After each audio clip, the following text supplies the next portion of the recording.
You think also, I was in Orlando for the Major League Baseball winter meetings up in Dodgers President of Baseball Operations, Andrew Friedman's suite. There were no cameras allowed, but I'll tell you what he said, what stood out, and what I think it means for the remainder of the offseason and how it'll impact the Dodgers roster in 2026. Also, an American League team emerges as an interested suitor for outfielder Teoscar Hernández. Will the Dodgers end up trading Teoscar Hernández and Tyler Glasnow this offseason? What did Dave Roberts say? What did Andrew Friedman say about the possibilities as well? Andrew Friedman did make some comments that were linked to Edwin Diaz's reaction in theory, so we'll get into those. There's so much to get into. It is getting hot on the hot stove, heating up. And that's coming up next on Dodgers Dugout Live. It's time for Dodger Baseball. Welcome to Dodger Stadium. This is the golden age of Dodger baseball. The Dodgers are building a dynasty. You got it, ready to parade. We got a parade. The Dodgers punch back and head to the championship series. Starts the 50-50 clock. Monkey magic. Freeman hits the ball. Right field. She is gone. Start the party, Los Angeles. Your Dodgers have won the World Series. Think blue, bleed blue, and I'm out. To beat the champ, you gotta knock him out. Live from the heart of Los Angeles, this is Dodgers Dugout Live with your host, Doug McKain. What is up, Dodgers Nation, and welcome to another episode of Dodgers Dugout Live, the #1 Dodgers podcast and Dodgers show on YouTube. My name is Doug McKain, a credential member of the media. You can follow me on X and Instagram at DMAC_LA. If you haven't yet, do me a huge favor. Hit the subscribe button, hit the notification bell, and smash that like button and drop a comment if you want to support every single episode. Cannot thank you enough for making this the #1 Dodgers podcast and Dodgers show on YouTube for the 2025 season. You are my co-host on this show, and I cannot do it without all of your takes, all of your energy, and all of your love for Dodger baseball. So I want to thank you guys for that. Also, poll question of the show. I asked you guys over on the X, how much do you believe the Tarik Skubal to the Dodgers trade rumors? Not that if it's going to happen, but that rumors exist, that there have been conversations, that there's been dialogue, maybe players exchange, things like that. And right now, 49% of Dodgers fans say they do believe them, 51% of them believe they don't. So more Dodgers fans don't believe them than do. I think that changes after today, most likely based on some of the things that we've heard, some of the things we've seen, and some of the things we're reading. Also, today's episode is brought to you by the LA Sports Report. We're going to be on later for an episode talking Rams, Lakers, lots of Dodgers talk over there. We're going to dive into the Tarik Skubal rumor and some other Dodgers talk over there. So definitely join us later for the LA Sports Report, the fastest growing LA sports podcast and show. And it's also brought to you by www.gearup.la, gearup.la. Go over there for the best Dodgers t-shirts and merch in the game. You're going to find it over at gearup.la. I see you guys in the chat. We'll go to the 7th inning stretch later where I answer all of your thoughts, comments, and questions about your boys in blue. But there's so much Dodger baseball to get into, so let's get right into it. Leading off, the hottest story in Dodger baseball. All right, so the hottest story in Dodger baseball, of course, is surrounding Tarik Skubal and the Los Angeles Dodgers. And if the Dodgers are seriously pursuing the two-time Cy Young Award pitcher for the Detroit Tigers.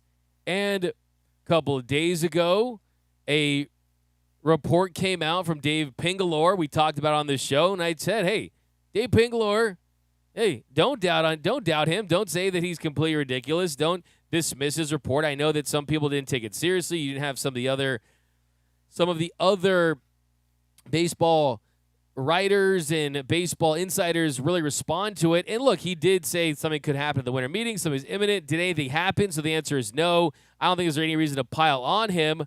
But the update as far as the rumors go and if Tarik Skubal could be traded this offseason, well, I think now it's more substantial. First, let's start with Bob Nightingale. Bob Nightingale reported that the Dodgers and the Tigers did hold serious talks about a potential Tarik Skubal trade at the winter meetings.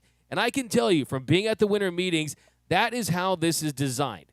One of the main benefits of the winter meetings is to put these teams, these executives in these rooms, and sometimes they go out, sometimes there's adult beverages involved, things can get kind of loose, and guys start to rattle off some players, and then maybe they continue that meeting up in the hotel suite, and then the next day, and then you just kind of start the process for some of these moves, or you continue the process for some of these moves at the winter meetings. There's a buzz, an electricity there that's tough to describe when it comes to player mobility, and it is essentially a Major League Baseball executives convention where it puts them in positions to where you can, at the very least, get a better understanding of the willingness of a team and if they really want to move a player. Because it's one thing to do it over text, it's one thing to do it over Zoom, over a call, but when teams and executives are looking at other teams' executives face-to-face, eye-to-eye, you can read body language, you can read tone, you can get a true sense of whether or not they are really willing to deal.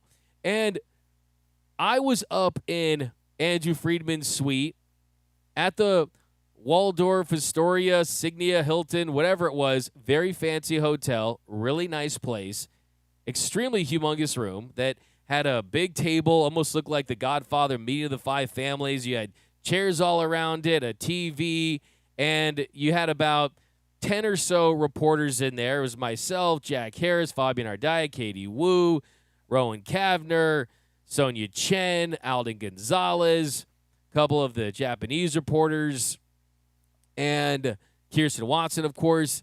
And in those settings, I find them really interesting because the cameras aren't rolling.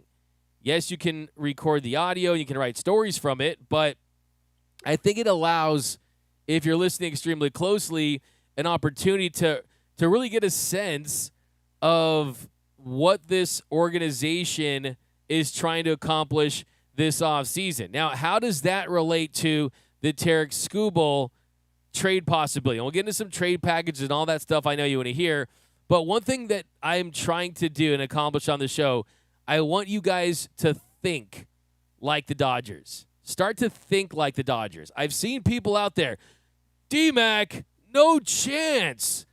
No chance. 0% chance the Dodgers will trade for Tarik Skubal. Why would you do that? Why would you trade for Tarik Skubal? Why would you trade for a guy that only has one more year left on his deal? Why would you trade for a guy that you're not guaranteed to extend because he's represented by Scott Boras? By the way, a little bit, I have an interview with Scott Boras that I did in Orlando. I'm going to play for you guys where I asked him about Tarik Skubal. Why would you do that? You already have Yoshinobu Yamamoto. You signed Blake Snell last offseason. You have Tyler Glasnow. You have Shohei Ohtani. You have Roki Sasaki. River Ryan's coming back. Gavin Stone's coming back. All this stuff. Da-da-da-da. I'll tell you why. That's because the Dodgers know at this point you win in October with elite. And there are no guarantees that all of those guys stay healthy all the way throughout the season and into October next year. You look at this Dodgers rotation, they pitched in an extra 17 games and threw 104 more innings. Rotations get decimated by injuries every year. Of course, you don't want to talk about it, but I'm here to talk about the uncomfortable things. And if they are truly 100% all in on this group, which I know they are, all in on winning a third straight championship and three-peating, hasn't happened since the 2000 Yankees, which they are. Well, one thing they learned from last season is when you have the best at their positions, it's what wins in October. The reason why the Dodgers won the World Series was because they got the very best available at their positions. Blake Snell, best starter last year. Yamamoto, best starter a couple years ago. Shohei Ohtani, best in the world. Best, elite. That's how you can go on the road in a Game 7 and beat a team like the Toronto Blue Jays in their house because your players are better than their players. And Tarik Skubal is a better pitcher than Tyler Glasnow. He's a better pitcher than the vast majority of Major League Baseball. You could make the case he's the best pitcher in baseball, right in there with the conversation with Paul Skeens. And I think when you consider what he did in the postseason, Yamamoto's up there. What if you lose Yamamoto? Then what do you do? What if you lose Blake Snell? What do you do? Are you going to trade for a top-end elite starter at the deadline and use tons of prospects, even more than you would have right now, where the market would be kind of higher? Why would you do that? So they are essentially protecting themselves if they were to do this, if the right deal presents itself and they pull the trigger. I'm not saying this is guaranteed to happen, but I'm trying to put you in their shoes, and I want you to think like the Dodgers, and that's what they're thinking. There is no rule, you only need this many guys. No, these other broke teams out there are afraid to make moves. Dodgers aren't afraid. And they're not afraid to take on the risk that a lot of teams are afraid to take on, which is trading assets for a guy that's not guaranteed to pitch for you for more than 1 year. They took that risk with Mookie Betts, had that work out. But I want to read some of the quotes. I spent a good hour transcribing every single thing from my phone, from the voice memos to this document, everything that Andrew Friedman said. And question is, after the Edwin Diaz deal, is there still a big move to be made? Well, this is what Andrew Friedman said when he was asked that question. He said, quote, "We are in a really strong position financially. Our ownership group has been incredibly supportive in pouring that back into our team. Our partnership with our fans as we look at things, if we were on a tight budget, we probably wouldn't allocate the same way.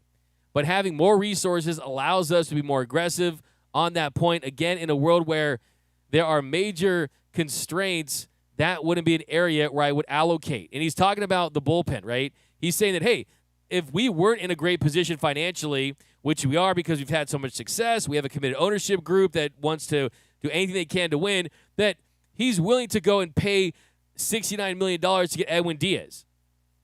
He said, "We have a really talented team going into 2026. We are going to do everything we can to put ourselves in a position to win a World Series." And he said that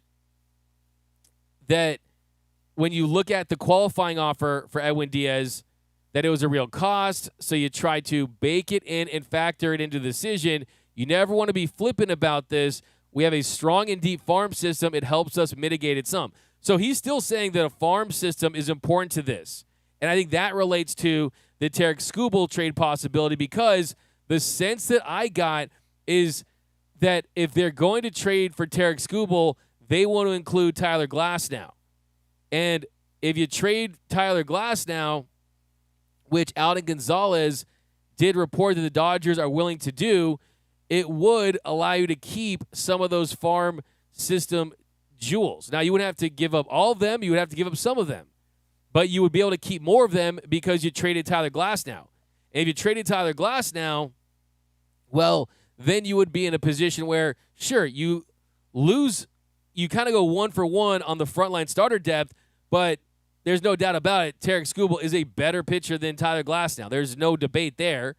Yes, Glasnow's under contract for more years, but if you're the Tigers, this makes sense, because with Glasnow, for what he's left on his contract and where the Dodgers are at, they view him as a guy that, yeah, we signed to that $136.5 million deal, but when you sign guys to deals like that, they become an asset to other teams potentially. Tyler Glasnow still owed $81.5625 million through 2028. The 2028 is either a $21.5 million player option or a $30 million club option. So if you're a team like the Tigers that still thinks that you have some pieces to compete in your division, well, you kind of get the best of both worlds. You get to get a guy that otherwise you not be able to have access to, and that is a top 10 to 15 to 20-ish pitcher. I think the floor is top 20.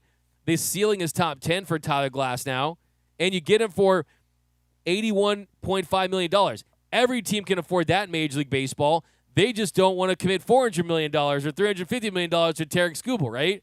So it would make sense for the Tigers from that standpoint, knowing that this is not some down-to-the-studs rebuild where we just want all prospects and we're thinking long-term. No, we want to win now. It's just we also want to take advantage of Skubal, knowing that we're probably not going to be able to re-sign him, so we might as well get some big league-ready talent and talent that can help us in the future. So from the Tigers' end, it makes sense. So for everyone that keeps doubting this move, well, what sport are you watching? What team have you followed? For everyone out there that said that there's a 0% chance that the Dodgers could trade for Tarik Skubal, it just means you don't follow the Dodgers closely. That's what that means. Because the truth is, the Dodgers have every type of currency. Cash, credit card, American Express, Black Card, Unlimited. You want Bitcoin? We have that. What kind of currency do you want? The Dodgers have it. Prospect capital, big league ready talent, ability to take on contracts.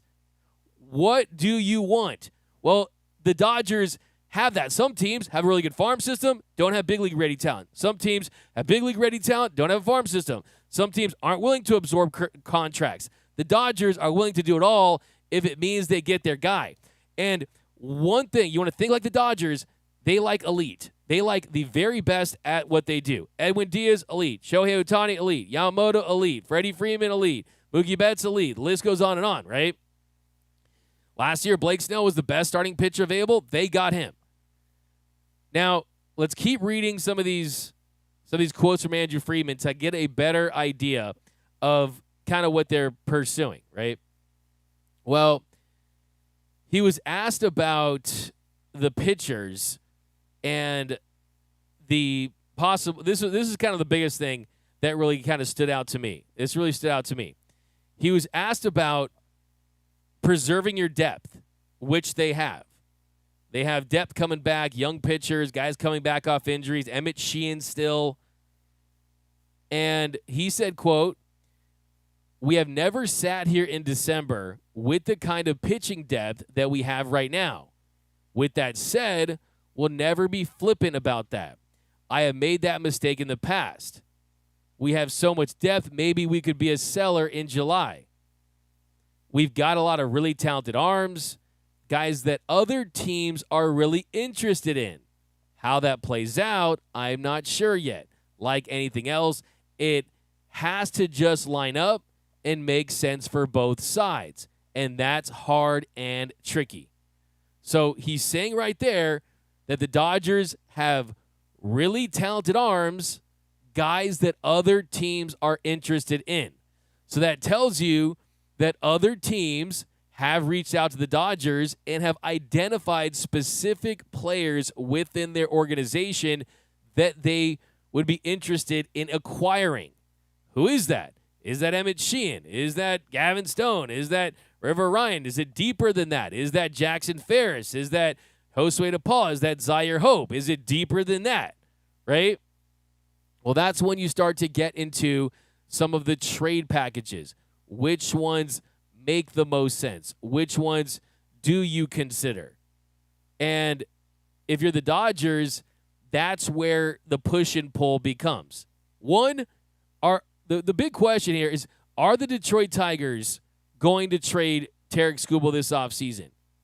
And if the answer is yes, that's when, if you are the Detroit Tigers, you are responsible for getting the best deal, getting the biggest return for your team. And the Dodgers have done deals with the Tigers. They traded for Jack Flaherty a couple years ago. The Tigers are in the other league, which I think helps sometimes for sure. And the Dodgers have pieces that they would be interested in. So you got to give credit to them for being able to do that, right? So let's look at some of these trade possibilities, some of the things that we've definitely seen around. And there's always wild ones. There's always ones that you never know are going to be ones that you really think are possibilities, ones that are not. I think for the Dodgers, like I said, they're not out there. It's the same approach that they'll have with Tarik Skubal, I think, is the same approach they'll have with anything else, is that we have a price that we're comfortable with. And if they meet that and they agree upon that, then we'll get our guy. But we're not going to be desperate because we know we don't have to be desperate. It's opportunistic, not desperate. Are there players they've been desperate about? 100%. They were desperate about Shohei Ohtani and Yamamoto, guys like that, guys they had to have. But are they desperate about Skubal? I wouldn't say necessarily they're desperate, but I do think that they feel like he would really bolster this team and increase their chances of doing that. I see people out there, Emmet Sheehan, Tyler Glasnow. The Dodgers' chances of winning in 2026 would increase exponentially if you add Skubal and Sheehan's on the Tigers or Glasnow's on the Tigers. That's what it's about. That really is what it's about. But looking at some of these trade packages here, you got a mix of both, right? You got a mix of big league ready talent, prospect capitals you can include.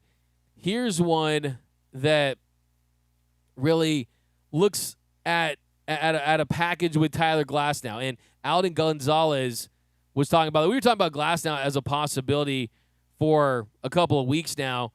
And I think for me, if I'm the Dodgers in this situation, is this contingent on a potential extension?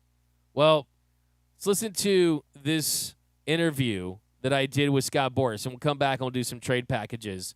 And I asked Scott Boras about Tarik Skubal. I asked him also about Cody Bellinger, so pay attention to the Cody Bellinger stuff too. And it did seem like, hey, everything's always on the table for Scott Boras. But here was Scott Boras yesterday in Orlando talking about Cody Bellinger and Tarik Skubal. But more on Cody Bellinger, of course, the versatility. Is he prepared to play center, both corners, first base? Do you see him as that versatile player that can go all over the diamond? That's kind of what he did a lot for the Yankees because he played all over the outfield. And he played, a number of games at first base. And he's just so good at it defensively because he can give you a Gold Glove first base, a Gold Glove outfield, and give you 30 home runs and 100 RBIs. And he's 29 years old, so it's pretty rare. And how impressive is it, the road he's taken from being non-tendered to going with the Cubs, the Yankees, and now he's put himself in a great position to sign a big deal? Pretty unusual one, right? Your Rookie of the Year, your MVP. But he tried to play hurt. He really did, 2 years in a row. And look, I remember talking to Andrew Friedman. Andrew told me when we were there, because we all think this guy's going to return to health. He's going to be normal. He's going to be a fantastic player. So this was not something where the Dodgers didn't feel what they felt about him at the time that they even let them go. It was an economic element at the time where he'd been hurt. And, he went to Chicago, had an 880 OPS and a comeback player of the year, and then went on to New York and hit behind Judge and did all he was going to do. So he's an elite talent, and obviously the demand for him is high. And what would you say he's prioritizing most this free agency? Well, he's at the GM meetings, I call him the Urban Maverick because he plays well no matter where he's at. So he's really looking to what teams most want him and what teams can give him the best opportunity to win. But he's pretty much comfortable, as long as he's on a really good team.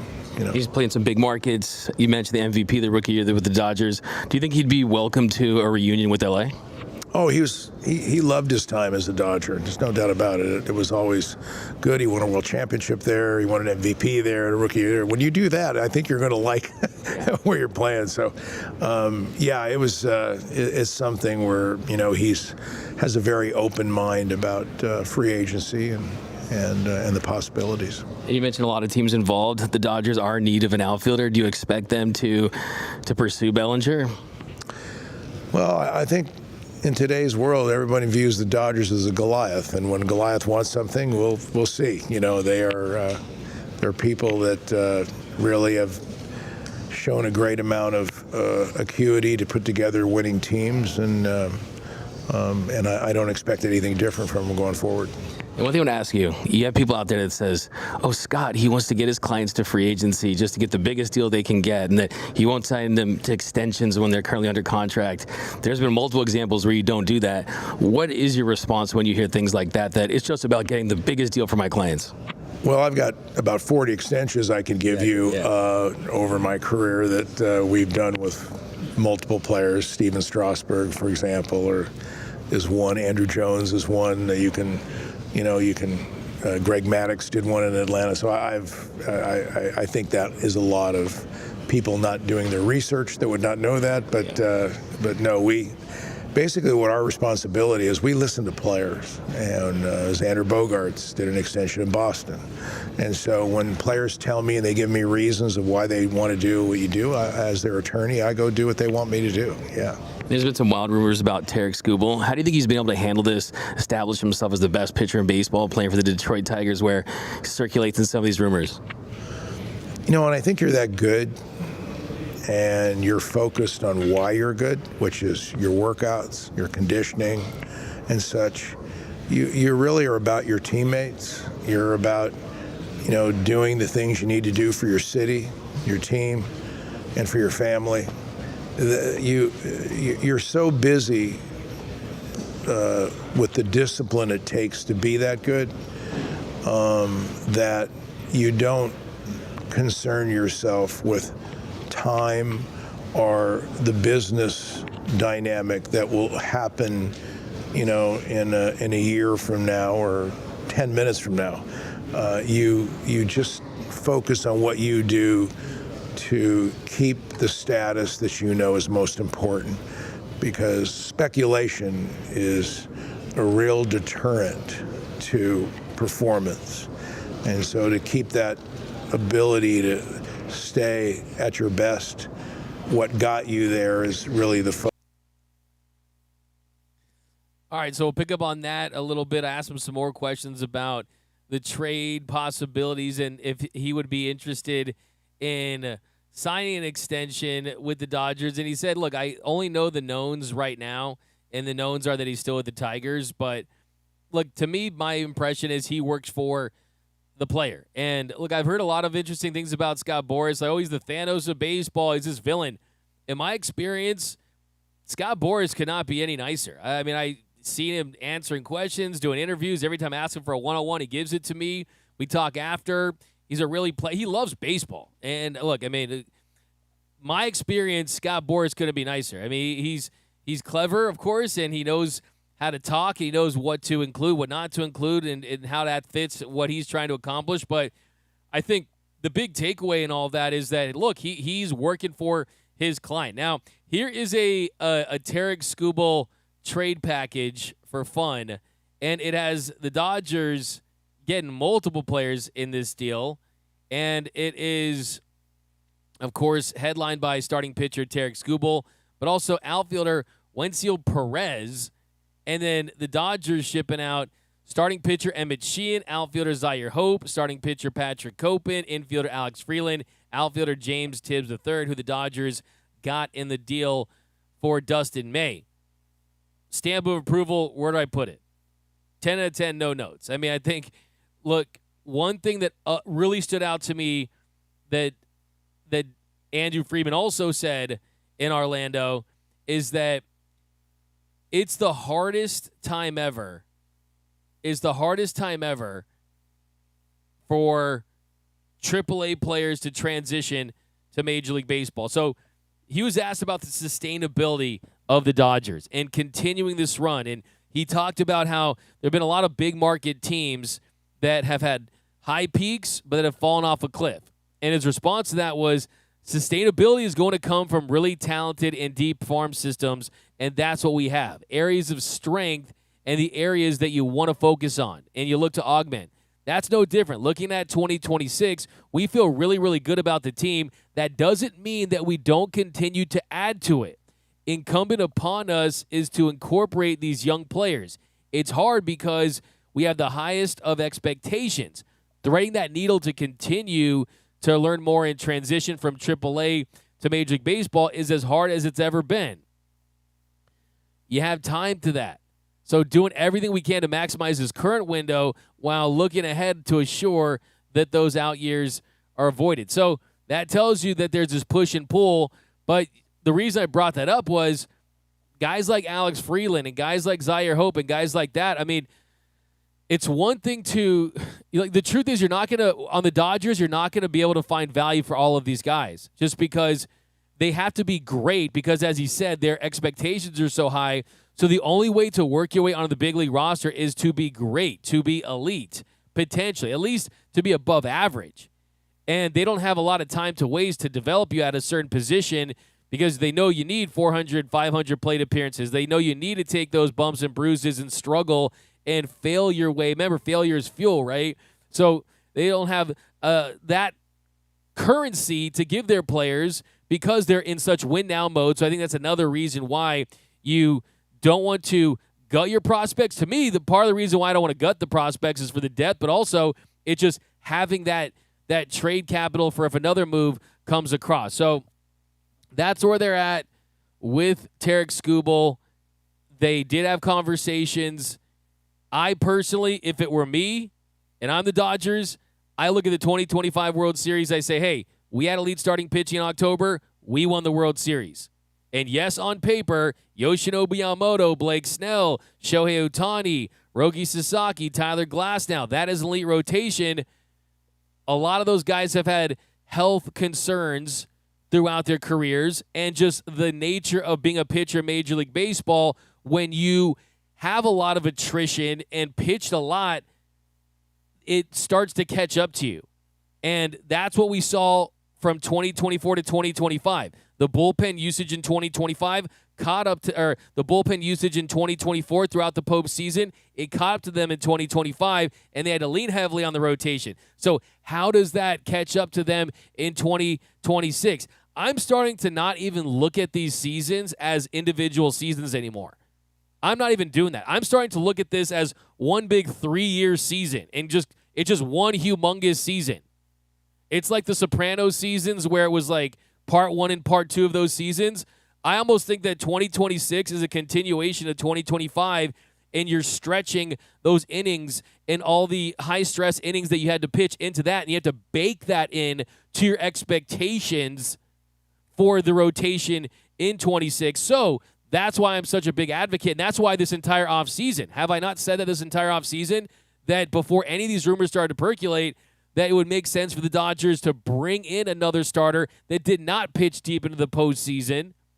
That, hey, if it's 1 year of Skubal, do you really think they're going to really care, unless they really think they're going to sign him to extension? I mean, they're going to treat him like a rented car, right?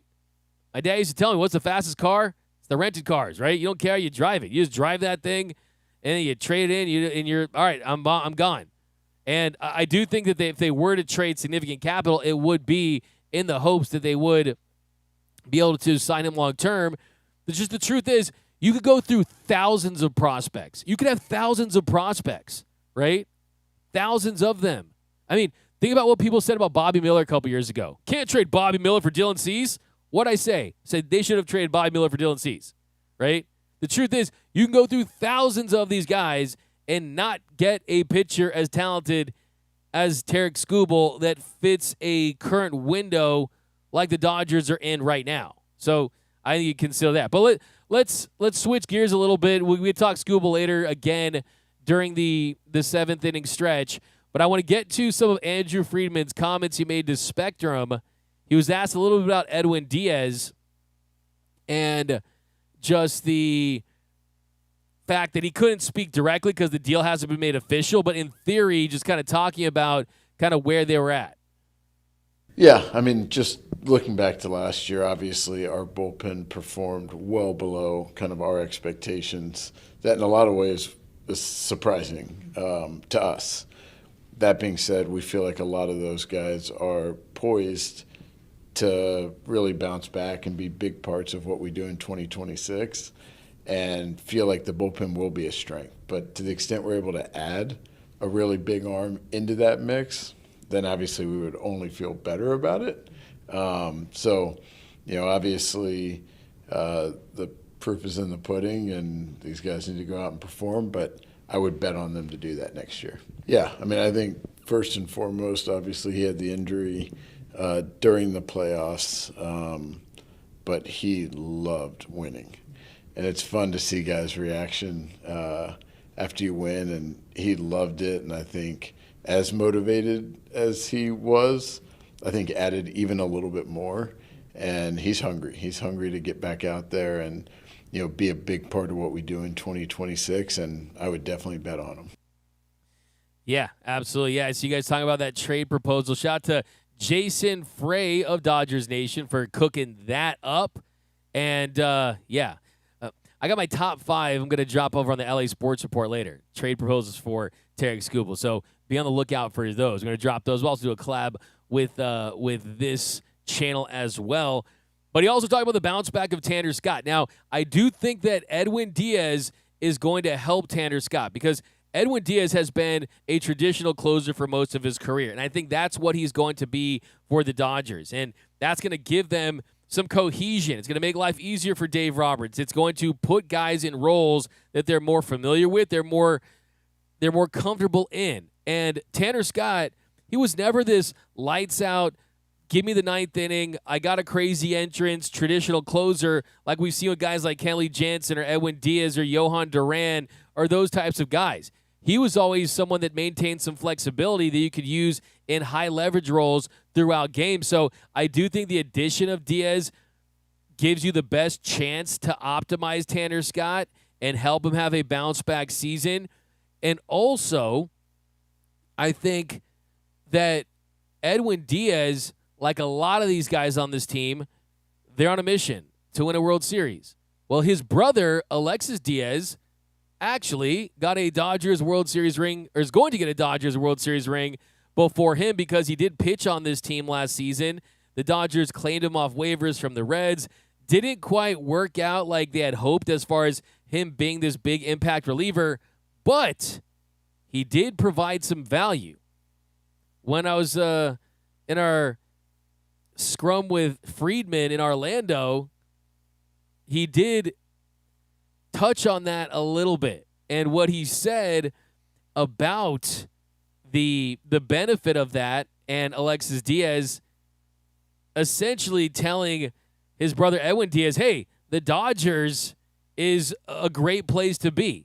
He said that he raved about their pitching guys and the Dodgers' ability to communicate information in a thoughtful way, and that he did think that that was helpful. So Friedman did admit that it was helpful for Alexis Diaz, and he kind of tiptoed around it, but he did admit, hey, it was helpful to have Alexis Diaz as a guy that can tell his brother, hey, that's your brother. It's one thing if it's a former teammate. It's one thing if it's your close friend or something like that. But your own blood, your own brother is telling you, bro, the Dodgers, they got their you-know-what together.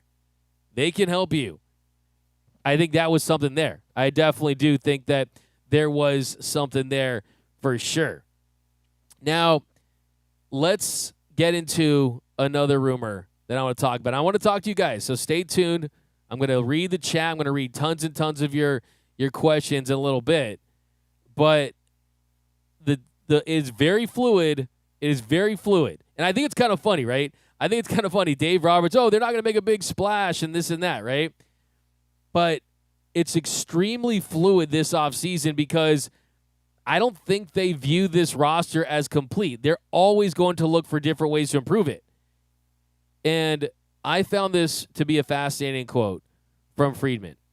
Friedman was asked about a potential salary cap, and if a looming salary cap was factoring in how aggressive the Dodgers were being for the last couple of seasons. And Friedman's response to this question was, quote, I think it's more around the core of talent we have and the unique opportunity we have with not only a really talented group of players, but an extremely driven group of players who want to take care of their legacy and create a dynasty and be part of something really special. With that mindset, it makes it easier to invest and do everything we can to support that and bring that to fruition. So I'll translate that. Show GM, Shohei Ohtani. I deferred my salary, 97% of it. Get me the best roster possible. Let's win championships. Let's create a dynasty. Below that, Freddie, Mookie, Yoshi, all these guys, they don't just want to be, they're not Hollywood lifestyle. They're not loser Anthony Rendon, the thief Anthony Rendon. I mean, hot take, I think that, Anthony Rendon may be a bigger thief than the Astros, right, for what he stole from the Angels in his contract, right? He didn't love baseball. He didn't love his legacy. The Dodgers, they have 10 out of 10 character championship DNA players where it's not about the money. The money is a factor, but that's not why they play the game. They understand they have a chance to do something special. They know that they have a group that could go down in history as one of the best team in all of Major League Baseball history, and they understand that. The Dodgers are on an all-time run right now, and they have a chance of three-peat. And that's why this organization, they're not just making money, which they are, hand over fist. Business is booming. It's Dodger Stadium getting 4 million fans per year, revenue through the roof, best-selling jerseys, $20 beer, Michelada, Dodger dogs, parking, all that stuff, $8+ billion TV deal. Business is good, but if they wanted to keep more profits, they could, and no one would say anything. But not only are they rewarding their passionate fans, what they've said, not only are they rewarding their fans, they're rewarding their own players. They're giving their players more pieces to put around them to go out there and compete for championships. And Andrew Friedman also talked about that, the possibility of a three-peat and the foundation that was built years ago to put themselves in a position to do something that's extra, extra special.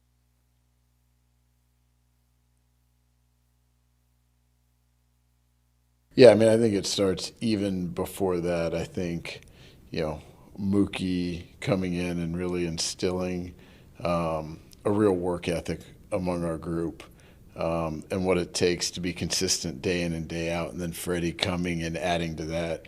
And then Shohei and just the guys that were already there that had established a lot of our culture and Kirsch and so many others that I think it was a perfect storm in a lot of ways. That started even before 24, and then you get to 24, and we win the World Series.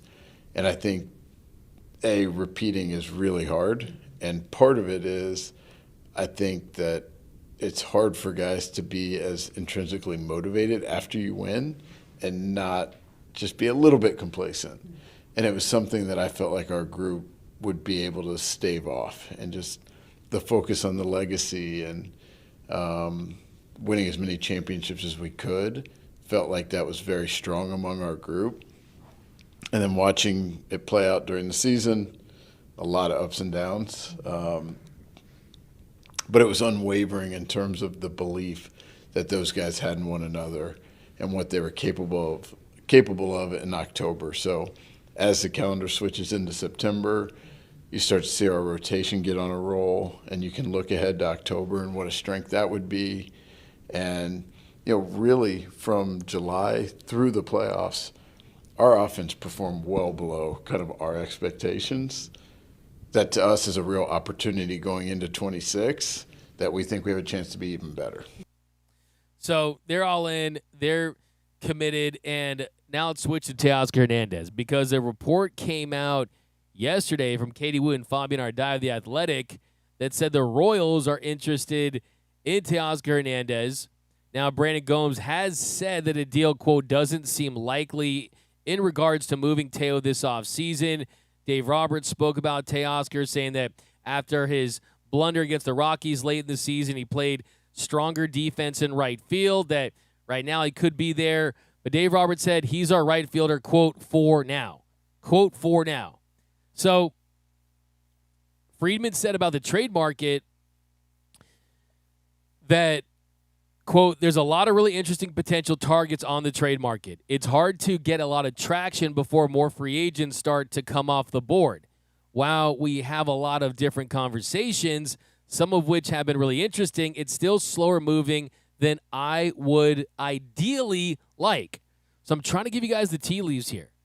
That, to me, says Andrew Friedman is saying, hey, we got our closer through free agency. We've got pieces that we might want to trade. the deadline is a place that we don't want to live at because you have to pay so much more. Look what the Phillies, look what the Padres gave up for closers, Mason Miller and Johan Duran. That they're waiting for guys like Kyle Tucker and Cody Bellinger to fall off the board. Now, if Kyle Tucker is available for 4 years, high AAV, the Dodgers, just like with Edwin Diaz, who they were probably surprised that they got him for 3 years and $69 million. And look at what Suarez got. A guy who's 3 years older got 3 years, $45 million. And the Dodgers, they like to keep it shorter. He even said, Friedman says, I like it as short as possible for a lot of these guys. So, to me, that screams that, one, they're going to make a trade. I mean, if it's a big Tarik Skubal trade, great. That a lot goes into that. That can take weeks, or it can come together extremely quickly, like the Edwin Diaz deal. There's just no hard and fast rules of Major League Baseball. Nothing should shock you. But as far as the trade market for the outfield goes, Tommy Edman is expected to go into center field and play some outfield a little bit there. You got Andy Pages back. He's someone that his defense has gotten a lot better in center field. I think he has a Gold Glove caliber glove arm range in right field. But you look at some of these names available, and Andrew Friedman said that it's been a slower trade season. He's waiting for those guys to fall off the board. Almost tells me maybe he's waiting for Cody Bellinger to get signed, waiting for Kyle Tucker to get signed, and then names like Brendan Donovan could be available. That's someone that they have shown a lot of interest in. Harrison Bader is someone that they could consider signing kind of as a bridge guy. Wouldn't be a crazy financial commitment. So, Jarren Duran, Wilyer Abreu, Luis Robert Jr. We know the Byron Buxton trade looks unlikely now, but it's clear to me that they want to bolster their outfield, and they want to do it via trade first. But if the right deal presents itself in free agency, they'll also pursue that. But they're going to add an outfielder. If you think their outfield right now is just Andy Pages, Tommy Edman, Teoscar Hernandez, Alex Call, Ryan Ward coming up, no, they're going to add another outfielder. They know they need more production from the outfield, and the only question is, who is it going to be? So that really is what's next for the Dodgers, is do any of these top free agents fall to them at the price they're comfortable with, Cody Bellinger, Kyle Tucker? And then after those guys get signed, how quickly does the market accelerate for trades? Because that's how it usually works. Once guys get signed, there's less of a surplus out there, so then teams look to trade. And if I'm the Red Sox right now, why would I trade Jarren Duran?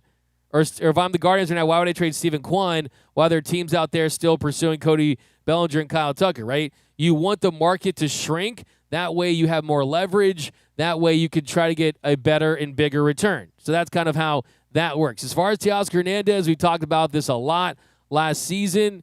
He did not have a great season. He was a 102 weighted runs created plus in 134 games, hit 257. It was his first year of his 3-year, $66 million deal. It wasn't the 33 home run season that we saw when he started with the Dodgers, and he would go on to be a Silver Slugger and All-Star. And the defense was bad too. I mean, a minus 19 outs above average the last 2 seasons. I think the issue with Teo is just the DH spot is blocked. Now, I have been pretty firm that I wouldn't want to trade Teo unless it's for the right guy, unless it's for someone that I'm confident would also be able to produce in the postseason. But my biggest fear in trading away Teoscar Hernandez is that you're trading away a guy that's been big for you in the postseason and a guy that's not afraid to get those big hits. I mean, Teoscar Hernandez had the big 3-run home run in Game 1 of the NLDS against the Phillies. He doesn't hit that home run, they might not have won back-to-back World Series titles. I think you could make the case that a home run like that is that pivotal. Now, I do want to give a shout-out to my friends over at the MLB Network. We're going to play this clip later, but was just exchanging emails with one of the great people over at the MLB Network, and they asked me to promo something that is a must-watch for you tonight. Tonight, it is a breakdown of Game 7 of the World Series with Tom Verducci and Bob Costas on the MLB Network. And they go into Andy Paz's catch. They go into the double play. They go into all of the big moments, the double play from Kike to Miguel, from the end of the game, and you get different angles, different zooms. And if you are a fan of the Los Angeles Dodgers, I don't care what you're doing later. Even if you have to record it and watch it later, it's a must-watch. I've watched a lot of it through what they've shown me. I've gotten links to video that hasn't been released yet, and I'm telling you, it's some of the very best Dodgers content I have ever seen. That's how good it is. So be sure to watch that tonight on MLB Network. It's going to premiere. I'm sure that they'll have it a couple different times, but tonight you will see that on Emmet Sheehan. You're definitely going to see that multiple times, but go ahead and check that out. But all right, guys, man, good to be back. Orlando's cool, but it's LA all day. West Coast is the best coast. If you guys know me, my tradition when I come back to California, any trip, I don't care how close it is to get me a big, fat, juicy carne asada or al pastor burrito from taco trucks around town. Still haven't done that, so I don't even feel like I'm really back. Because I got home late, kind of went to sleep. I passed out, watched a little Laker game, and boom, I was out. So I know it's for lunch. Got to crush one of those. But now it's your time to shine. All your thoughts, comments, and questions about your boys in blue, that's coming up next on the 7th Inning Stretch. The 7th Inning Stretch.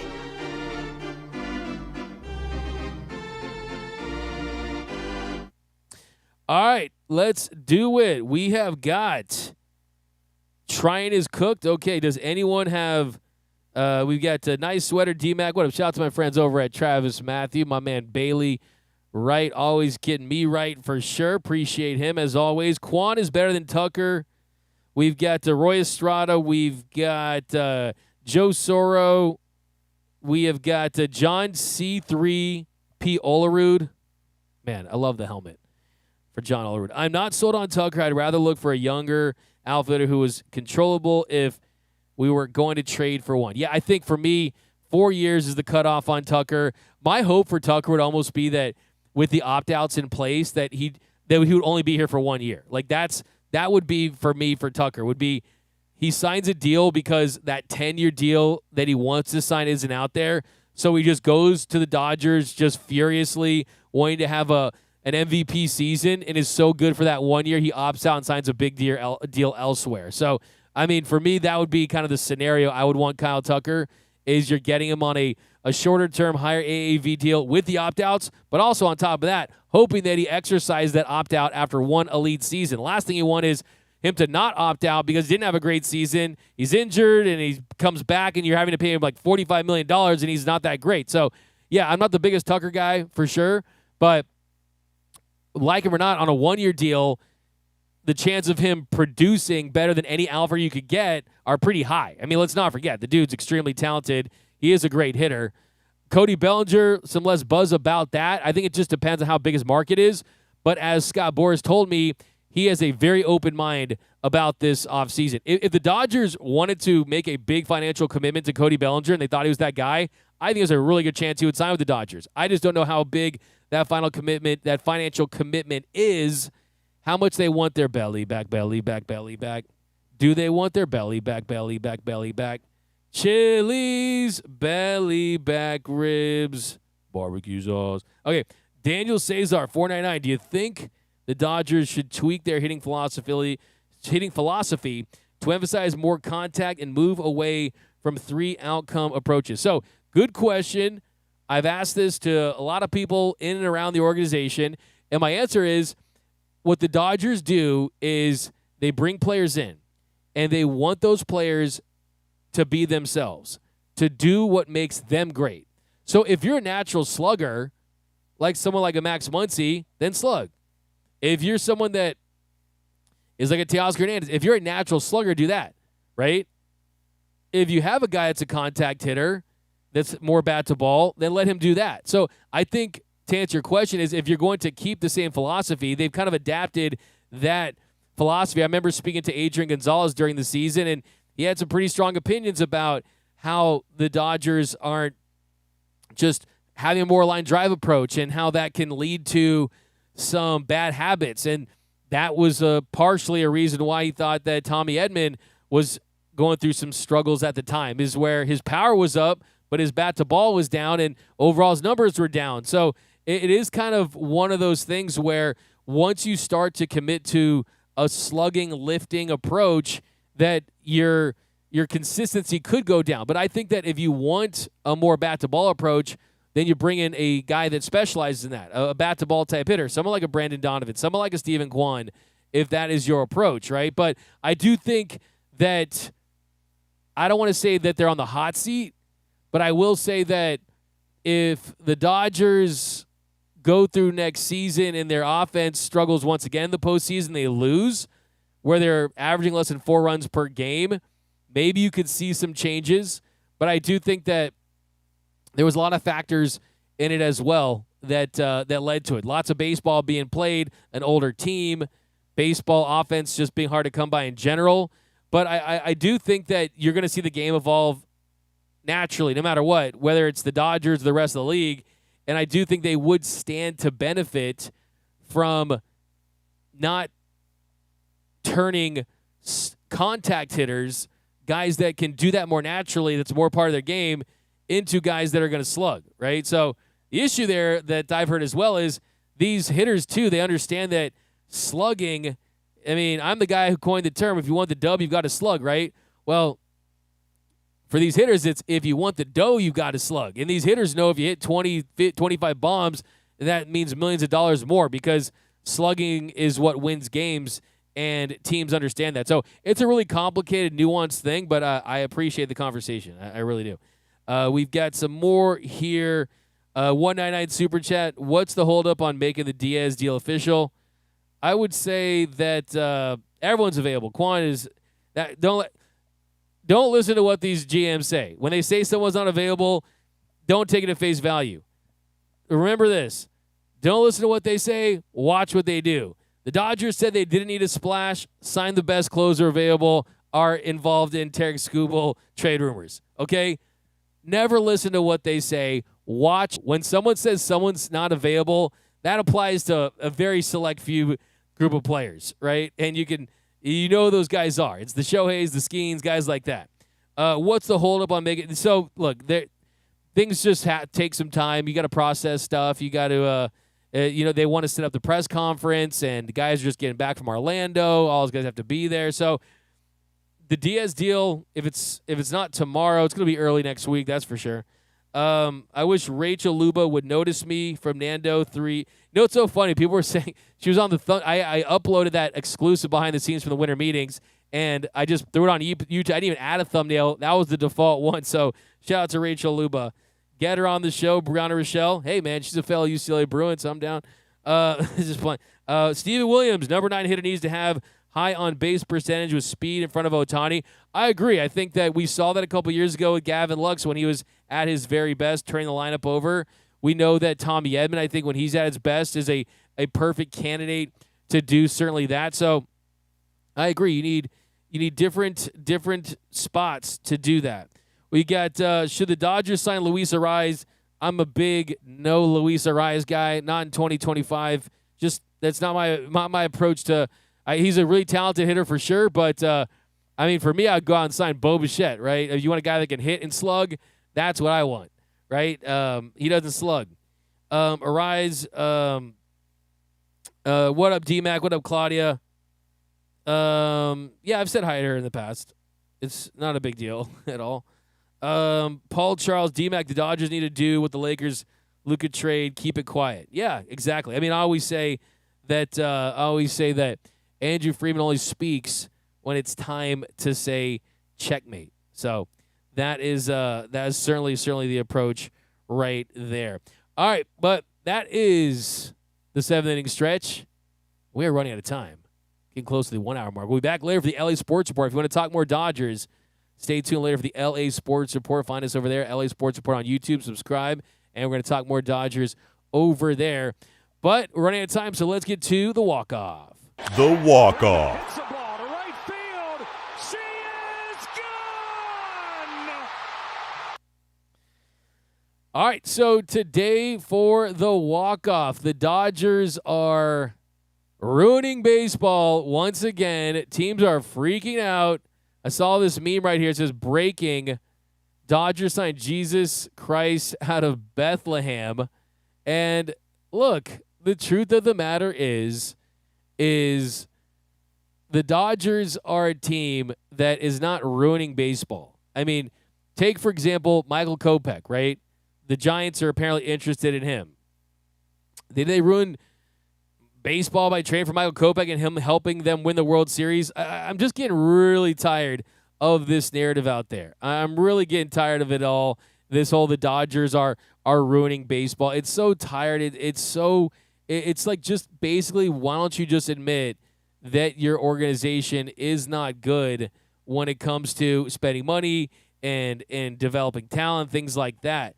So this is just another reminder.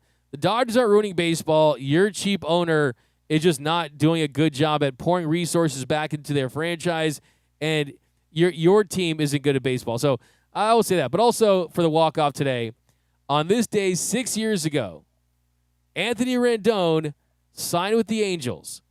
And the Dodgers never made Anthony Rendon an offer because he was, quote, not into that Hollywood lifestyle for him and his family.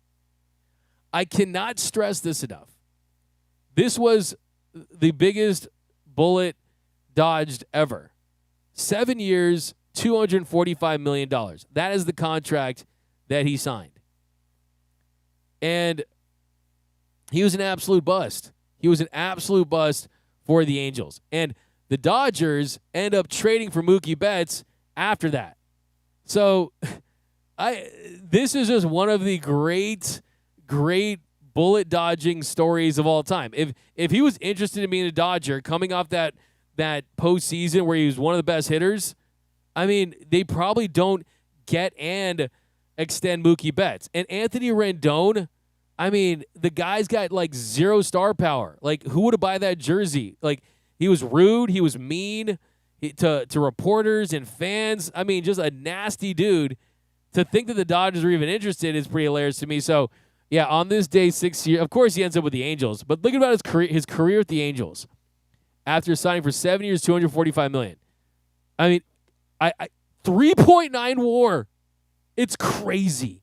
It's crazy. 3.9 WAR, playing 257 games. Hit 22 home runs. Imagine I give you $245 million and you hit me 22 home runs. Had just 224 hits. Didn't even get $1 million per hit. So he basically got over $1 million per hit in his career with the Angels. He ended up hitting 242, a 717 OPS. It's the worst contract ever of the modern era. Just an absolute bust. And I cannot, if you're watching Anthony Rendon, thank you. We cannot thank you enough. I think that the Dodgers should give Anthony Rendon an honorary ring because by not choosing the Dodgers, by not choosing the Hollywood lifestyle, he chose the Anaheim lifestyle, which was not competing for championships, and it's really what was the spark of getting Mookie Betts and having the financial muscle to go and do that. So Anthony Rendon is Anthony Rendon, and that's going to do it for this episode of Dodgers Dugout Live. My name is Doug McKain. You can follow me on X and Instagram at DMac_LA. Hit the subscribe button, hit the notification button, hit the like button for your Los Angeles Dodgers. Join me in a little bit for the LA Sports Report. We're going to talk more Tarik Skubal, more Dodgers offseason talk over there. But that is going to do it. Enjoy the rest of your day. And remember that nothing, absolutely nothing, brings us together quite like Dodger baseball. And until next time, think blue, bleed blue, and I'm out. Start the party, Los Angeles! Your Dodgers have won the World Series! And when the upcoming winter gives way to spring, rest assured, once again, it will be time for Dodger baseball.